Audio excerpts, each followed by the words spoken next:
Assalamualaikum warahmatullahi wabarakatuh. Berbicara terkait dengan keberadaan aparatur sipil negara, ASN bukan hanya sekedar sebagai pelaksana kebijakan, tetapi sebagai arsitek perubahan. Dalam tata kelola pemerintahan yang modern ini, manajemen ASN menjadi poros penting dalam membangun birokrasi yang tidak hanya efisien, tetapi juga cerdas, adaptif, dan berintegritas tinggi. Saya Andi Nugraha, dan di sini saya akan meresum materi terkait dengan manajemen ASN. Melalui manajemen ASN ini, pemerintah dapat menempatkan pegawai sesuai dengan kompetensi, mengembangkan karir secara terencana, dan serta menilai secara objektif.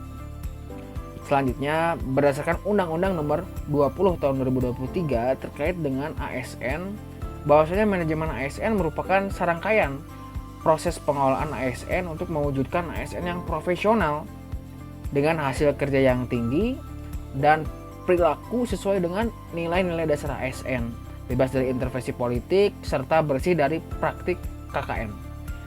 Sebagai ASN tentunya terbagi menjadi dua, yaitu PNS dan P3K. Selanjutnya kita berbicara terkait dengan peran, hak, dan kewajiban ASN.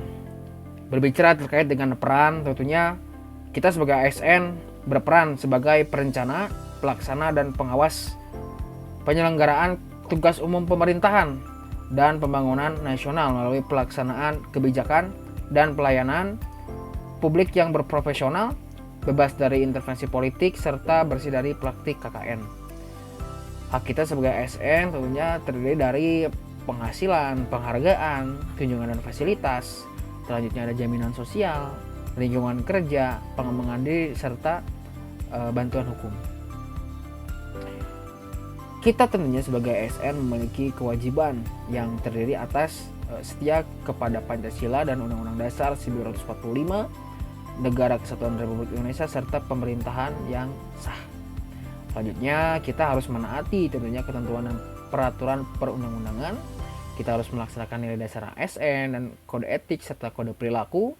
Selanjutnya, kita harus menjaga netralitas dan siap ditempatkan di mana saja di seluruh wilayah Indonesia.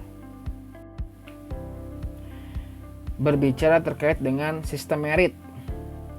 Dalam manajemen ASN, salah satu prinsip utama yang harus ditegakkan adalah sistem merit, yaitu kebijakan kepegawaian yang didasarkan pada kualifikasi, kompetensi, dan kinerja, bukan kedekatan secara pribadi maupun kepentingan politik.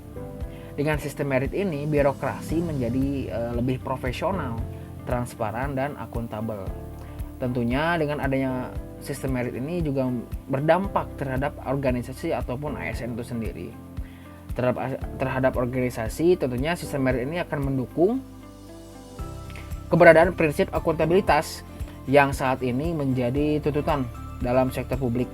Bagi ASN itu sendiri akan menjamin keadilan dan juga menyediakan ruang keterbukaan dalam perjalanan karir sebagai seorang pegawai.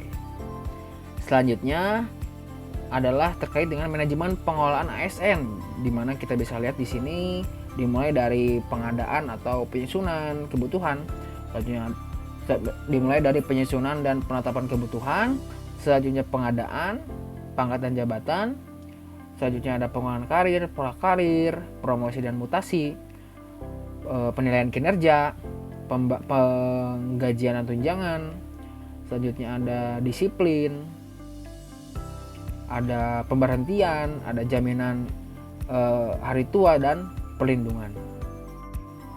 Melalui manajemen ASN yang efektif, tentunya diharapkan terbentuk budaya kerja aparatur sipil negara yang profesional, akuntabel, adaptif terhadap perubahan, serta memiliki semangat melayani. Karena sejatinya ASN bukan hanya sebagai pelaksana kebijakan publik, tapi juga agen perubahan dalam mewujudkan tata kelola pemerintahan yang bersih dan baik. Demikian ringkasan materi manajemen ASN. Mari kita jadikan nilai-nilai ASN sebagai landasan dalam berkarya dan berkontribusi bagi bangsa dan negara. Saya Adi Nugraha. Assalamualaikum warahmatullahi wabarakatuh.